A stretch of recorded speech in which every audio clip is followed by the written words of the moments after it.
Namaste, my name is Kanchalama. This is Map Ranger.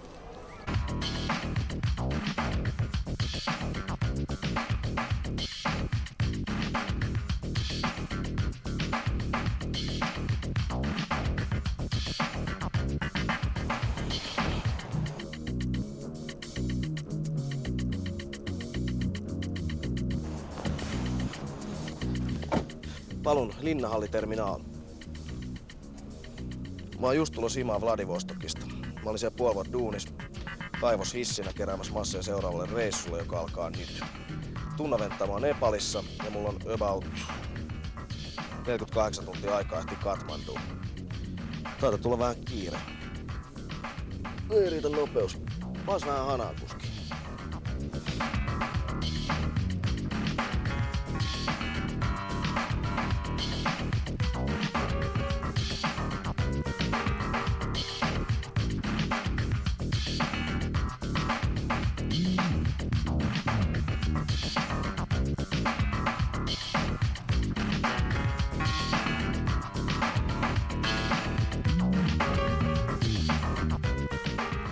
Ennen lentoa pitää käydä hoitaa vielä yksi homma. Nimittäin reissun päällä mä tuun saamaan aivan saletisti pataani. Joku kelmusilmä narkkomani hyökkää, iskee sulakkeet kurkkuun ja vie kaiken maallisen omaisuuden mennessään, rinkat, kamerat ja systeemit. Tähän on yksi hyvä vastalääke olemassa. Nimittäin lähdemme legendaariselle Tillanderille ja isketään siellä henkivakuutus hihaan. Kiitos.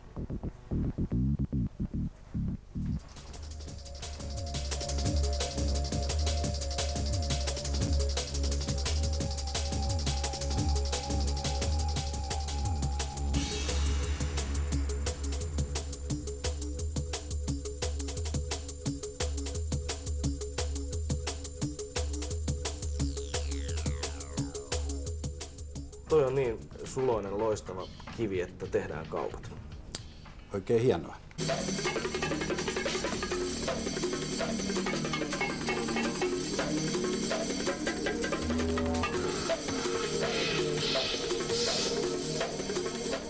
Briljantti hiontainen timantti, laatuluokka Top Wesselton, paino 0,75 karaattia, hinta 25 000 markkaa netto. Tämä rakas kappale siirretään minun sisääni hetken kuluttua.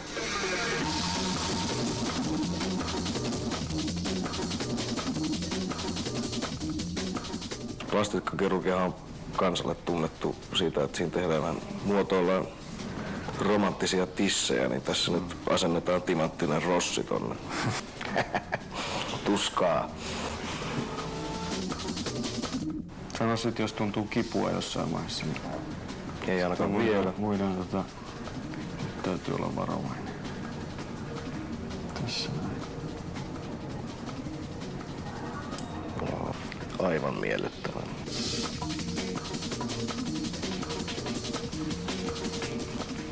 Pysyis kuvaaja hengissä.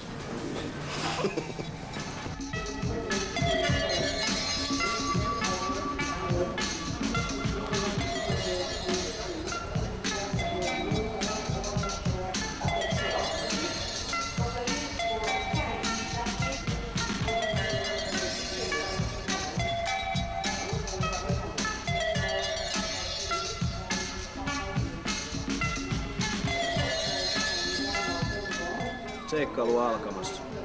11 tuntia Katmanduun. Hektinen vauraus ja taakse. Eikä tuu pätkääkään ikinä.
छम लाग्यो घमाइलो स्वर्ग जस्तै गाउँ मेरो सम्झिँदा मनै रमाइलो स्वर्ग जस्तै गाउँ मेरो सम्झिँदा मनै रमाइलो. Okei. Mä oon päässyt kentältä tänne Patanin Durbar Squarelle. Ollaan sovittu Tunnakaa tällit. 11:30 on kello nyt. Puolen tunnin päästä pitäisi löytää jäbä. Mutta täällä löytyy näitä samantyyppisiä temppelialueita niin monta, että ei voi olla täysin saletti, että onks tää nyt sit just se oikee. Mutta toivotaan, että löydetään ukko täältä miljoonakaupungista. Jossain näissä temppeleissä pitäisi olla hengaamassa, jota ruvetaan etsiä.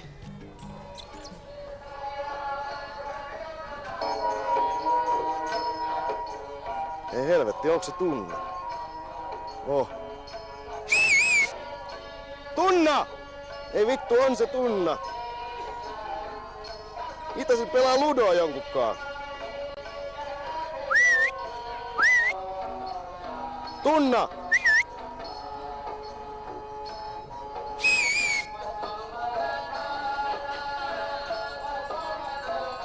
Mitä sä duunaat?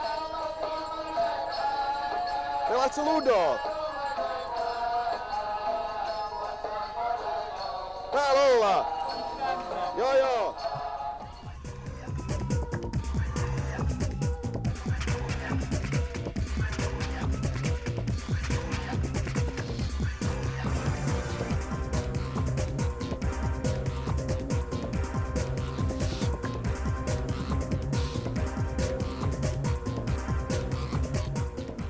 Mä oon tässä kuukauden päivät hengaillut tässä Katmandussa ja täällä on off-sesonkin käynnissä. Eli täällä ei ole hirveästi trekkareita ja turisteja, joka on tietenkin hyvä toisaalta. Tää on Patani. Tää on Patanin kaupunginosa. Tää on periaatteessa mun peruskulmia. Täällä ei paljon muita länkkäreitä on näkynyt siinä aikana, kun mä oon täällä ollut. Täällä mä diggaan hengailla päivisin, juoda sajua ja istua tulilla hevojen kanssa.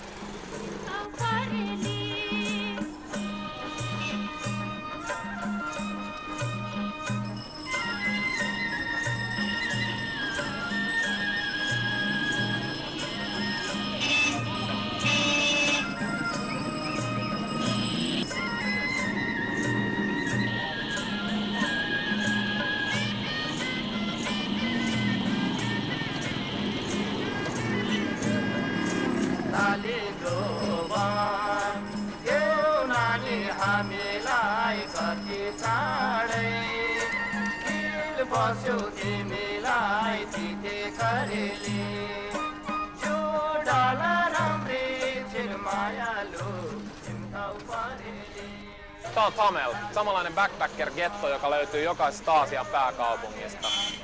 Delhissä Paharganj ja Bangkokissa Khao San Road. Täällä on kaikkea, mitä matkamies tarvii, ja vähän enemmänkin. Täällä nimittäin riittää näitä hihastrepiöitä ja viulun vinguttajia ja turistiukottajia niin paljon, että mäkin päätin ottaa kämpän tuolta vähän paremmilta ja hiljaisemmilta seuduilta. Nevari kaupungin osasta Freak Streetiltä. Lähdetään sinne päin.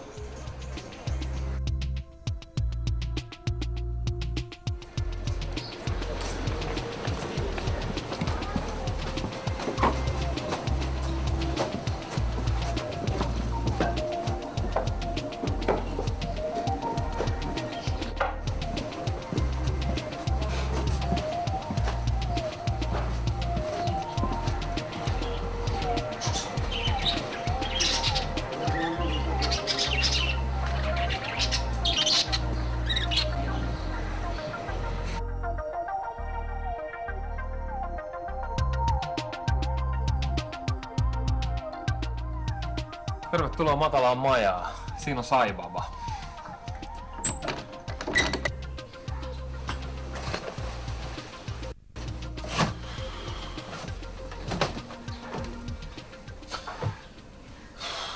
Nyt on Ramuna. Hyvää yötä. Namaste, tämä on Madventures. Seuraavat 8 kuukautta minä ja Tunna kierretään maailman ympäri pikku rahalla. Asutaan räkäisissä majataloissa ja bambubungaloveissa ja syödään riisivelliä. Tästä olisi tarkoitus Nepalin jälkeen paukata Intiaan, Sen jälkeen Taimaahan vähän sukeltelemaan. Siitä Kambodžaan. Sitten Indonesiaan vähän surffailemaan. Australiaan, Uuteen-Seelantiin. Sieltä pikkusaarille Polynesiaan. Sieltä Peruun tekemään pieni viidakkoseikkailu. Siitä Ecuadoriin. Ja siitä lennetään vielä Jenkkeihin ja ajetaan mantereen läpi New Yorkiin, josta olisi tarkoitus lentää Suomeen. Siihen on vielä todella pitkä aika. Käykö kateeksi? Meidän lisäksi pääosassa on muut travellerit, eli toiset nuoret backpackerit ympäri maailman. Porukka, joka vetelee suvereenisti ympäri palloa reppu selässään. Myös me aiotaan tuoda teille kuulla-arvoista tietoa. Ensinnäkin paikoista, mihin kannattaa mennä, mihin välttämättä ei kannata mennä. Ja myös siitä, mitä mikäkin missäkin maksaa. Tää kaikki me tallennetaan meidän mukana olevilla 2 kameralla. Eli ohjeita. Mene ulos sinne pakkaseen ja loskaa pimeyteen. Mene kioskille, osta sitä bissee, tuu takas himaan, ota mukava asento sohvalla joka sunnuntai ja maanantai-ilta. Ja kato Mad Ventures. Voit saada jotain pientä osviittaa siitä, miten siistiä täällä on. Siitä lähdetään. Eiköhän me tästä jatketa ja mennä eteenpäin. Mad Ventures. Kato.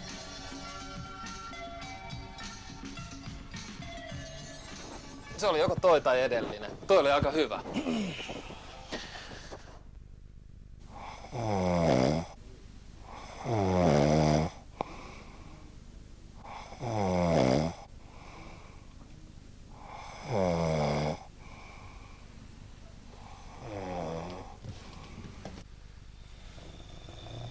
Loppu se kuorsaaminen. Oikeastaan. Loppu se kuorsaaminen nyt. Taasko? Pelle. Taasko se kuorsas? Nyt se loppu se kuorsaaminen. Taasko Perkele. Hyvin nukutun yön jälkeen on mukava nauttia aamuspajaria omalla parvekkeella. Tästä onkin legendaarinen Freak Street, eli aito alkuperäinen reppukansan kohtaamispaikka Katmandussa. Kiveheiton päässä olevassa Tamelis luuhaa nykyään kaikki, mutta täällä on huomattavasti miellyttävämpi miljöö ja halvemmat hinnat. Esimerkiksi tästä 2 hengen huoneesta maksetaan nyt noin 15 markkaa yöltä, kun Tamelis joutuu pulittaa 2 kertaa enemmän. Kohta ollaan lähes vuorille, mutta sitä ennen käydään hoitaa pari hommaa.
Ollaan tässä Dakshinkalin temppelin uhraamassa Kalille kukkoa.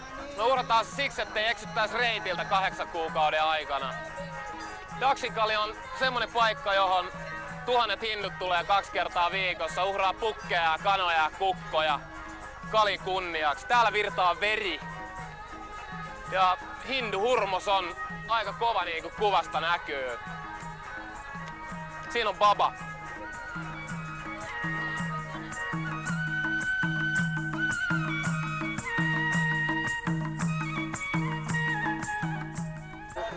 Saanko esitellä tiimimme 3. jäsen, Frank. Frank on aika komea kaveri, Katmandun kovin myllykukko. Sen takia valittu meidän bosseen, mutta Frankilla on tänään huono päivä. Siitä lähtee nimittäin nirri.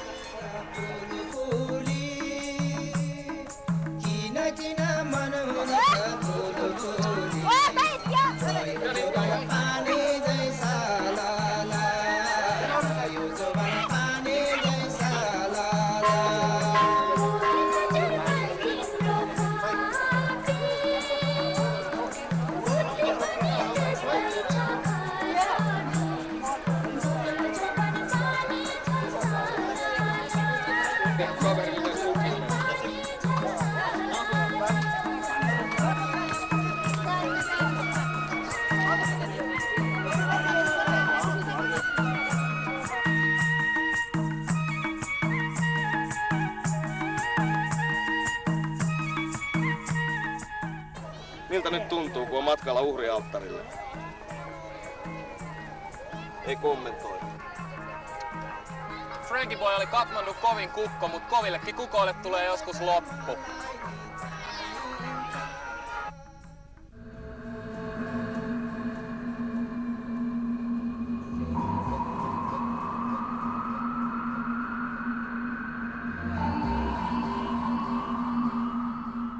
Kiskotaan paikallista viskiä. Tää on vähän jallun tapasta juomaa. Backpiper eli säkkipillin vetäjä.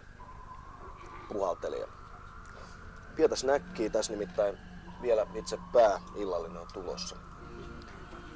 Surullista kyllä täytyy kertoa, että ystävämme Frankie Boy on päätynyt kirveen ja pölkyn väliin. Ja tällä hetkellä Dylan Rajin viehättävä vaimo valmistaa Frankie Boysta juhla-ateriaa. Eli tällä tavalla Frankie Boy tulee tuomaan meille paitsi spirituaalisen, myös fyysisen kasvun. Kashiregi.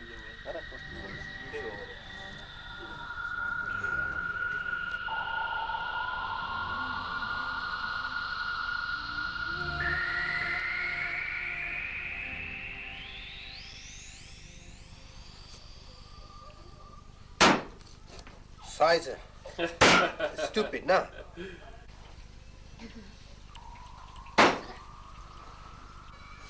It's a whole head.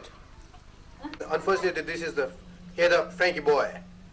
So we're gonna make curry of these two.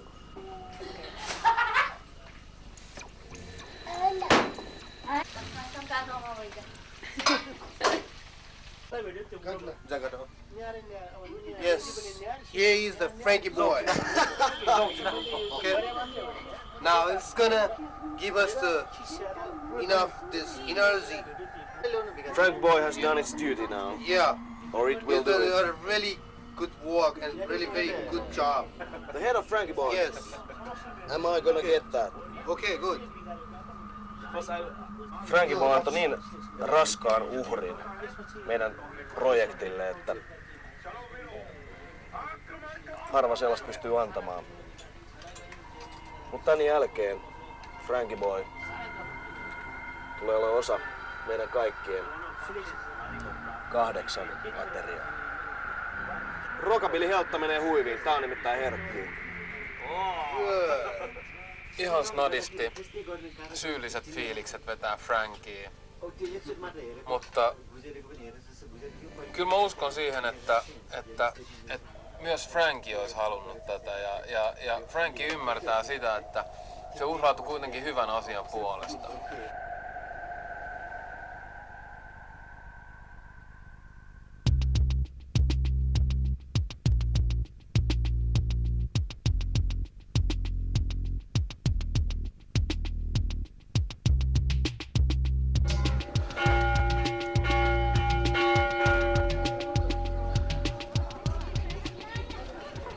Joo, Frank levytti kunnalla Kalin ja sitä myötä muut hindujumalat, mutta se ei tässä maassa vielä riitä.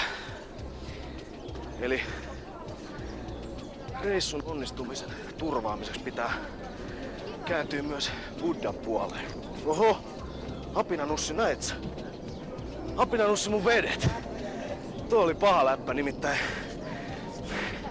eilinen Frankin syönti pistää vähän vapisuttaa ja nämä portaat vielä enemmän.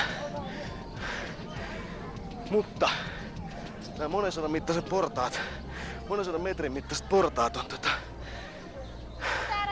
oiva keino rankasta itteensä, päästä ylös tänne Swayambhunatin temppeliin.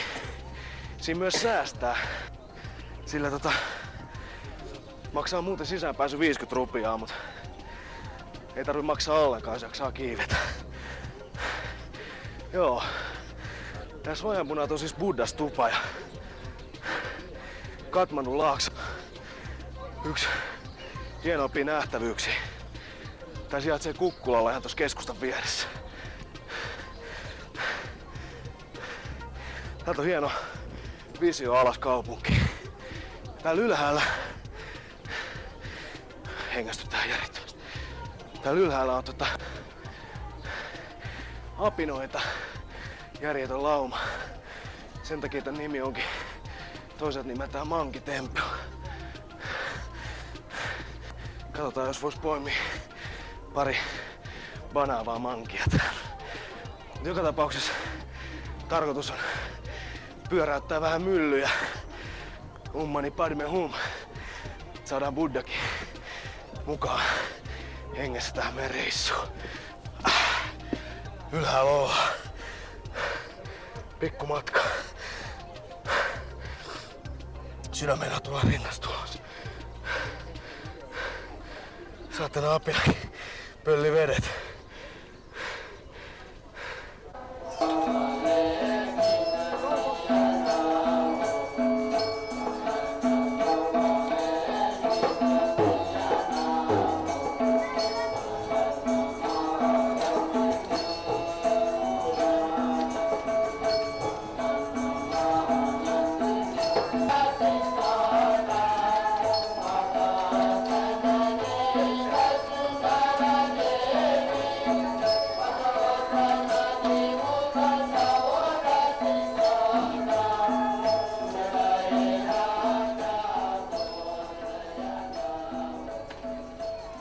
Noniin, toivottavasti Buddhakin on nyt lepytetty. Joo, tää Swayambhunat eli Monkey-temppeli on siinä mielessä aika hieno mesta tässä Kathmandun yläpuolella, että tää näkee tosi hyvin, miten arkipäivästä ja miten normaali päivän rutiiniin uskonto liittyy täällä Nepalissa. Eli väki tulee aamulla tänne, he hoitaa samalla aamulenkin noissa hirvittävissä portaissa. Jotkut jopa treenaa wondoa tuossa temppelin edessä. Sitten pyörii tämän temppelin ympäri tarvittavat määrät ja pyörittelee myllyä ja lähtee duuniin. Erittäin asiallista. Tästä on hyvä lähteä eteenpäin. Mennään takas Tameliin. Joku kävelymatka.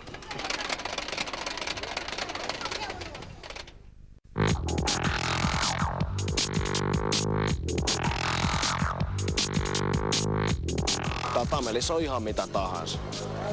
On Tiibetin matka, on Burman viisumi, on rahanvaihtoa, löytyy hierontaa, valokopioa, sveitsiläisiä leivonnaisia, mattoja, rättejä, hattuja, veitsiä, suitsukkeita. On äijää tarjoamassa jotain trekkireissua. On jalokivi, safkaa, musaa, rahtipalvelua, kaikkea löytyy. Tää Tamelista saa ihan mitä vaan. Siis mitä täältä ei saa, ei tarvii ihminen. Tänne on tosi helppo jumahtaa.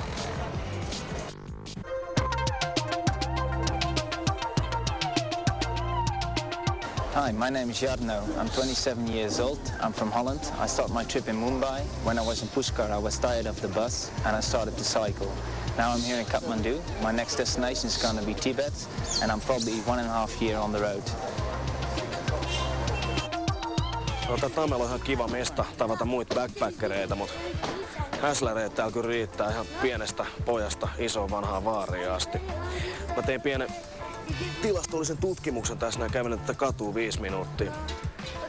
Tänä aikana mua houkuteltiin 18 eri kauppaan ostamaan vittu gurkhaveitsiä, rättejä, mattoja, vaikka mitä. Mulla yritettiin pushata todella tiukasti korkealaatuista ganjaa, polakkaa, pirtsaa, obaa, ihan mitä vaan, että saa dajun sekaisin. Sen lisäksi mua houkuteltiin johonkin 3 eri hotelliin. Mulla yritettiin mennä matkoja ihan minne vaan, tyyliin Jungle Safarista johonkin vuoristokeikkaan plus Bangkokin lentoja, ihan mitä vaan siis todella. I'm very cheap, no sir. I'm the look picture. I'm making for you look, sir.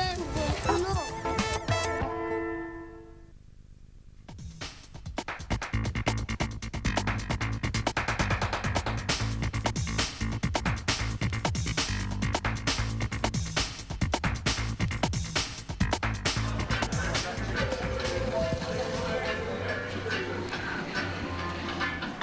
Jep, mä oon alkanut pikkuhiljaa kotiutua tänne Nepaliin. Tää on Full Moon, yksi meidän vakiomesta. Tää on Tamelis. Tää tulee vietettyä aika usein kosteita, pitkiä lärvi-iltoja hyvän musan parissa. Eli ne tulee aika kalliiksi silloin tällöin. Muuten täällä eläminen on todella halpaa. Siis meidän päiväbudjetti on tällä hetkellä 10 €, joskus jonain päivin menee 15. Mutta tää selvii todella ihan tyyli 5-6 eurollakin.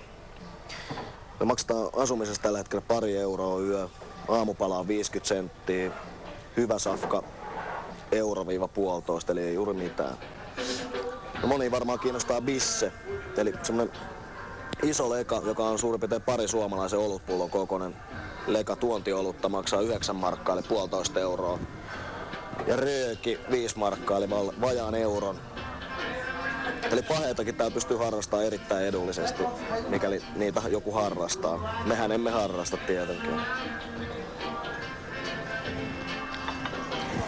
Eli rahat on tähän asti riittänyt. Ei ole tarvinnut vielä kaivaa timanttia esiin hauiksesta. Siinäkin saralla mennään ihan mukavasti.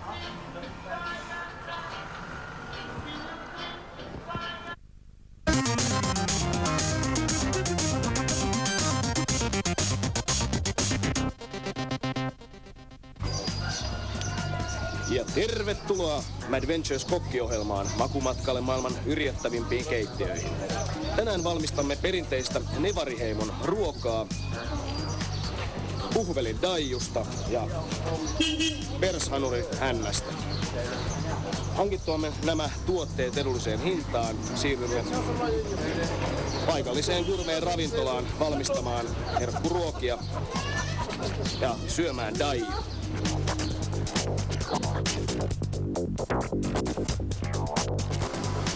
No niin, ollaan päästy kaikkein pyhimpään, eli aidon Nevarin ravintolan keittiöön. Täällä, kuten näette, tossa höyryää lampaan keuhko. Hyvin tyypillinen, miellyttävä ruoka-aine Nevari-heimon tapaan. Mutta tää meidän puhvelinpää, se on nyt valmisteltu, eli puhvelinpää ensin pilkotaan, hakataan vasaralla, aivot kaivataan esiin. Otetaan naama irti, naama pilkotaan, otetaan kurkkutorvi, hakataan kappaleiksi, aivot on kaivettu aivokopasta, silmät revitään ulos, sen jälkeen ne kääritään silmäsuoniin ja ympäröivään lihakseen ja vedetään narulla suppuun, jottei ne hajoa, koska ne keitetään. Eli tällä hetkellä tuolla höyryää aivot. Sitten me ollaan valmistettu naamasta ja silmistä ja muusta mössöstä, mitä siitä nyt irtoaa kurkkutorven kappaleista, tommonen herkullinen karri. Siihen lisätään nimittäin suolaa, erilaisia karripaudereita, inkivääriä, valkosipulia ja katon tuosta unttaan, chilitahnaa. Jep. Eli niistähän karri ja ne paistetaan. Siellä valmistellaan tällä hetkellä sipulia, kuulotellaan tätä meidän herkkuruokaa varten. Joo, aivot kiehuu siellä. Niitä keitellään semmonen 20 minuuttia suolavedessä ja vähän laitetaan karria mukaan. Ja tässä kuten näette on puhvelin korva. Semmoista tärykalvoa löytyy. Ja puhvelin kieli. Vasikalta on kieli leikattu irrotteen.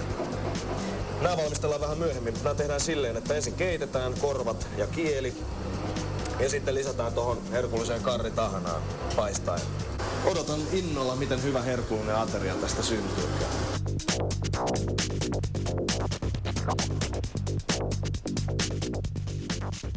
Kukuralai kutti makutti, piiralolai suuri. Kukuralai kutti makutti, piiralolai suuri. Patsi patsina, au patsi man parikko chaina. Patsi patsina, au patsi man. No niin, aivonkappaleita roudataan pöytään. Aivan muikean näköistä. Silmät! Keskeltä kumpujen mullastamaan kylmä silmän tuijottaa. Vedetään lärvit lärviin. Tässä on aivoja, silmät, kieltä, korvat. Tässä on niin sanottu lärvikurry eli naamakurry. Eli tää on siis lehmän feissistä tehty kari. Buffalon naamakurry. Joo. Ja häviäjä. Me otetaan nyt skaba. Kumpi joutuu safkaamaan aivot ja silmät ja kielet ja kaiken tää shaitin. Ja häviäjä, joka häviää kivisakset paperit pelin, tulee olemaan se, joka vetää naamariin noin jutut. Eli homman nimi on se, että meikäläinen on tässä ollut about 7 vuotta vege. Mä oon vetänyt välillä kanaa, kuten myös Frankie Boy, niin kuin näitte. Mut hyvin harvinaista on se, että mä syön lihaa. Joten tää on todella kova hetki mulle. Jos mä häviin tän pelin, mä joudun vetämään silmiä, mä joudun vetämään aivoja, mä joudun vetämään BSC-kamaa, sit mähän delaan tähän, mut siikataan. Mä odotan sitä todella paljon. Mä toivon, että Tunna hävii tässä skaban, koska... Ei muuta kuin skabaa nyt. Mä haluan, että syö aivoja Kreutzfeldt Jakobin tapaan. Okei. No niin, ota. Okei. Muista pidetään itse. Okei. 1, 2, 3! Eli minä voitin niin kuin aina. Go for it. Tää on kova paikka. Tää on todella kova paikka nyt. Ekaks silmät.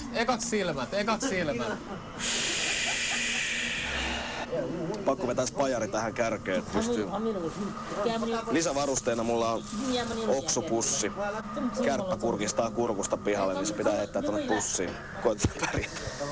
No niin, tää mulkoileva silmä. Kelatkaa, että tää oli vielä tänä aamuna puhveli, joka iloisesti kirmaili laitumella ja aloitti hommat. Armeijan luonnonmuonakurssilla Sissikomppaniassa neuvottiin, että poron silmät on hyvin vitamiinipitoisia, jota toivottavasti tääkin on.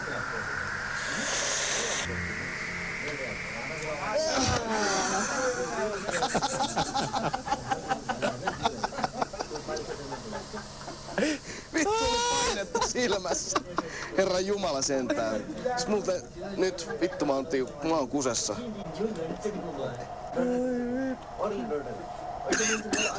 Vittu tää on. Kattokaa nyt saatana mitä suonia siellä on.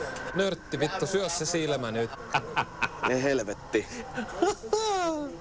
Kädässä! 1, 2, 3. 3, okei. Vittu paperia saatana.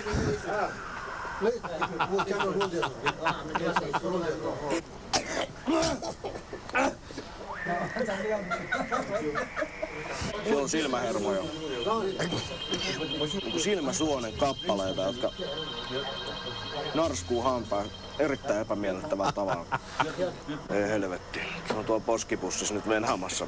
Se on tehty enempää mä kuin silmää syö. No niin, seuraavaksi on aivot. Siinä on aivoja. Nyt ottaa Riku aivonpalan. Kreutzfeldt Jakobin tapaan. Diggaat sä aivoista? Tää maistuu niinku ehkä maksapasteja. Kieli. Vasikan avosuu kieli. Irti reditty. Pöytään laitettu. Makupalan kieli. Melkein jos vasikoit muista. Riku syö kieli. Tää on hyvä. Todella hyvä. No mennä, neiti. Niin seuraavaksi vuorossa puhvelin korva. Voi vittu, se on luunpala. Korvaluu. Ehkä jalustin. Try this one. Really good. Hei. Super. Oot sä valmis, Riku, syömään naamaa? No, mieli vaan juoda bissejä raksiin. No niin, hyvät naiset ja herrat, hyvät katsojat ja pellet. Tässä on feissi, eli naama. Ei helvetti. Eli kasvot. Vähän stroganoffia. Olisiko poskipää? Mitä veikkaat? En tiedä. Perunaa.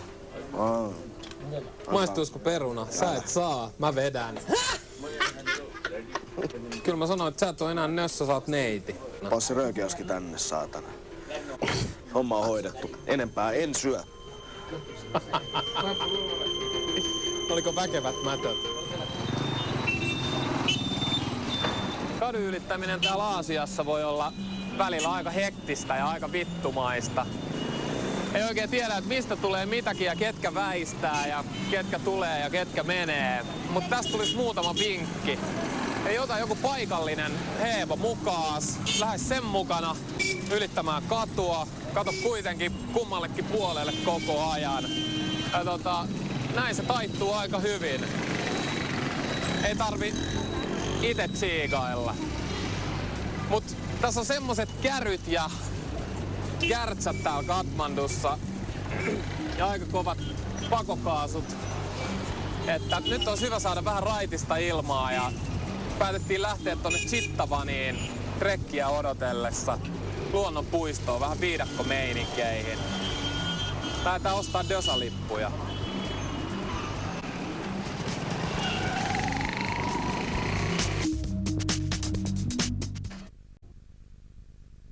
Simsi me pani ma jangle ma katsaki jindegan ma Simsi me pani ma jangle man gartsaki jindegan ma.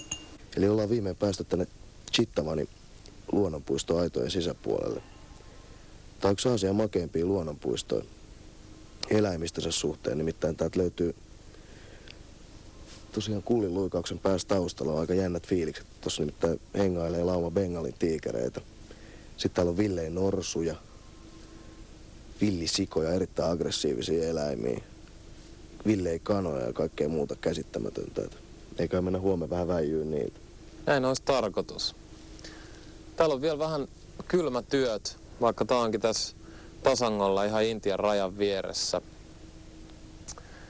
Mutta mikäs tässä terassilla, shaali päällä, intialaista viskiä kädessä.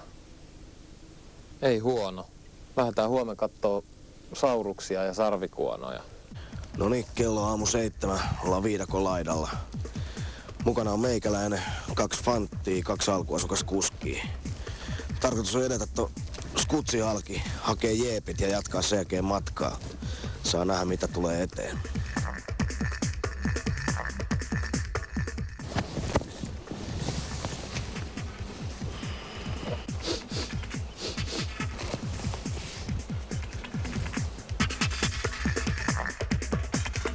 Taitaa olla kaveri kanssa nauttinut eilen illalla vähän pitkän kaavan mukaan. Näyttää olevan yhtä kova jano kuin meikäläisellä. Eikä ihan vähän. Raikas ilma parantaa kaiken darran. Tässä on jotain mystistä ja maagista. Ehkä se on jonkunlainen yrtti. Taidan tietää mikä yrtti. Sarvikuono. Tuo yksisarvinen ei ole ihan niin vittumainen ajatus kuin kaksisarvinen Afrikan sarvikuono, mutta eräänlainen lipponen kuitenkin. Ja kun mä oon norsunkaan liikkeellä, niin mulla ei ole mitään riitaa ton kanssa yleensä. Ilman norsua vähän hankalampi paikka.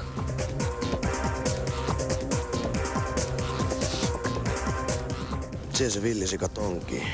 Se oli huvittavaa, kun tultiin tähän purolle, niin se kävi aluksi tossa vähän päälliköimään ja keulimaan. Tuijotteli meitä vihasen näköisenä ja kelaset käy päälle, mutta eihän siitä ole mies. Sika jatkaa syömistä ja otetaan pari hörppyä ja mennään kohti jeepeille päin, nimittäin alkaa tulla vähän kiire.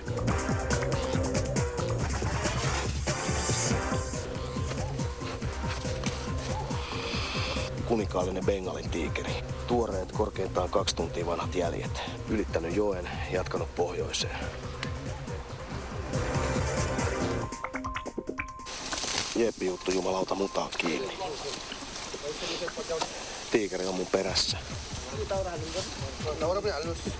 As you can see, the natives are getting restless. Ja kaiken tämän lisäksi tässä on 2-3 metristä elefanttiruohoa ympärillä. Koskaan tilanne sarvikuono suhahtaa ohi. Tilanne on äärimmäisen tiukka. Pitää vissiin käydä hinaamasta yksi ilmoitusta.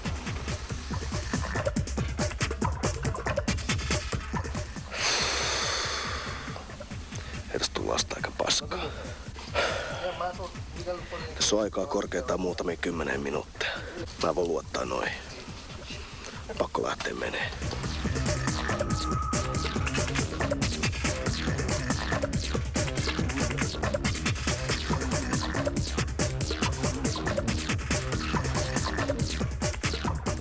chittaillaan täällä Dösan katolla, koska tää on parempi keino matkustaa silloin kun on kuuma. Kamat pysyy seiftisti tossa vieressä. Samalla tää tekee todella hyvin maisemia. Varo Riku! Eli ainoa juttu mitä tässä pitää varoa niin kuin äsken oli, niin on noi voimalinjat, jonka Riku ja myös minä äsken meinasin saada päähäni. Se nyt on ainoa ja sitten noi puut ja systeemit ja muut. Nyt mä myös sinun Ari, kun panisin päätä vähän alaspäin, koska nyt tulee aika kovan näköisiä voimalinjoja tuolta.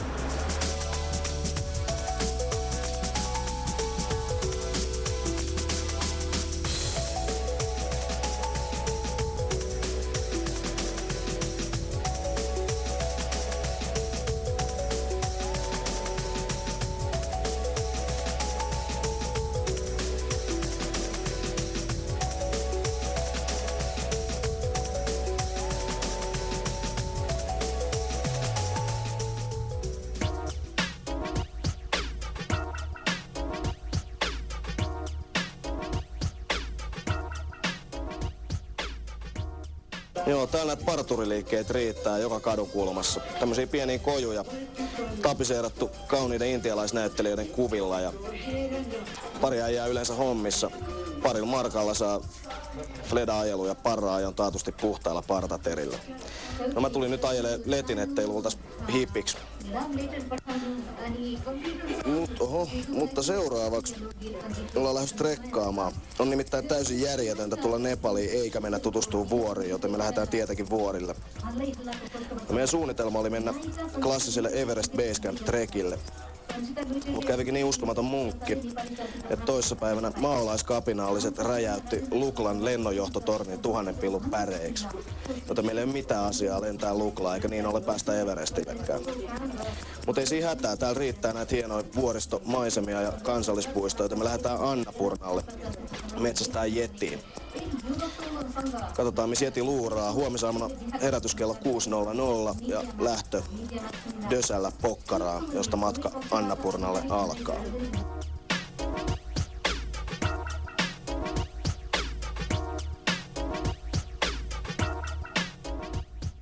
Täällä ei tarvitse selailla hymyä eikä seiskaa niinku Suomessa. Ihan törkeä hyvän näköisiä kissoja edes koko ajan. Ei tulisi mieleenkään lukea mitään lehteä. Tää menee ihan överiksi. Koko ajan tulee lisää erilaisia tapahtumia. Tää on mahtava homma. Jos ei niinku mitään muuta syytä keksi tulla Nepaliin, niin tässä nyt on ainakin yksi. Ja meikäläisellä yksi hyvä syy tulla takas. Niksautellaan ja naksautellaan paikat kondikseen vielä kauken päälle. Mä en tiedä mitä tästä seuraavaksi tulee. Ehkä tulee vielä joku mimmi tuolta takahuoneesta pöydän alla. Ai.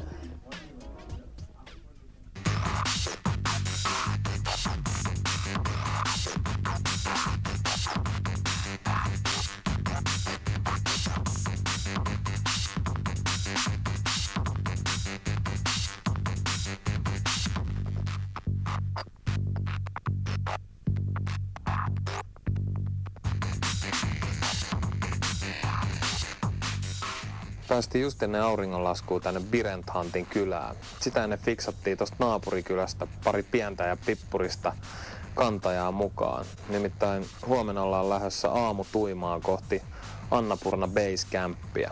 Ja korkein kohta on siellä Annapurna Base Campilla vähän yli 4 tonnissa. Retkikunta lähtee kuolemaan halveksuen etenemään tuohon suuntaan. Annapurna South. Sitä ei voi ylittää, sitä ei voi alittaa, se kierretään.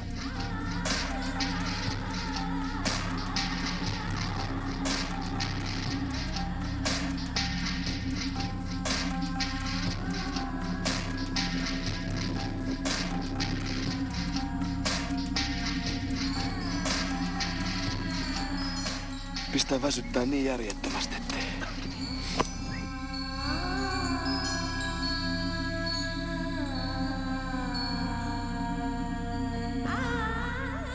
Me oli tarkoitus lähteä tästä vielä eteenpäin, mutta retkikunta jumahti tähän Bamboo Lodgeen, koska rupesi satamaan. Mutta musta tuntuu, että se ei illan mittaan tule hirveästi haittaamaan.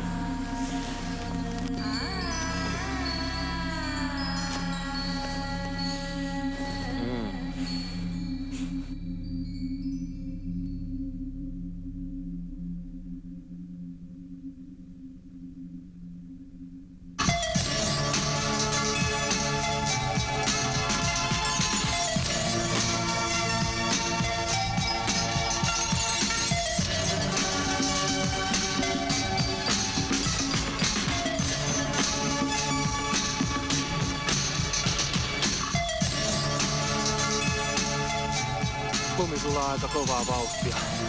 Toivottavasti vyöryt ei vyöry päälle.